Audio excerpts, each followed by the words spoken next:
মন খারাপ হয় যে আল্লাহ যদি আমাকে কোনোদিন নিয়েও যায়, তো এই যে ছেলে মেয়েগুলো, মানে আমি আল্লাহর কাছে সবসময় দোয়া করি, আপনি জানেন যে আমার আল্লাহ একটা সন্তান দিছে, 3 মাস ওর বয়স।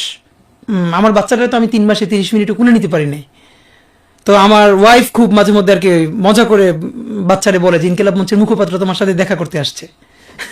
তো আমার এই প্রথম মনে হলো কি যে আমি ভাইয়ারে বলি, ভাই আল্লাহ যদি আমাকে নিয়ে যায় আমার বাচ্চাটার দিকে একটু খেয়াল রাখেন। তো এই কথাটা আমি বলতে পারি নাই। আব্বার একটা, মানে আপনি যদি বলেন যে আমার সারা জীবনের যেটুকুন সততা, সাহস, লড়াই, এটার দুনিয়ার সমস্ত শক্তি আমার আব্বা। আমি যদি কিছু হইলেও করতে পারি সততার সাথে, আল্লাহ যদি আমার রহম করে, তাহলে আমার ছেলে, আমার পরিবার, আমার ভাই বোন, আমার ইনকিলাব মঞ্চের ভাই বোনগুলো, এগুলো আল্লাহই দেখবে যেভাবে আল্লাহ এখন আমাদেরকে দেখতেছে। সুতরাং কারো কাছে আর কোনো প্রত্যাশা নাই।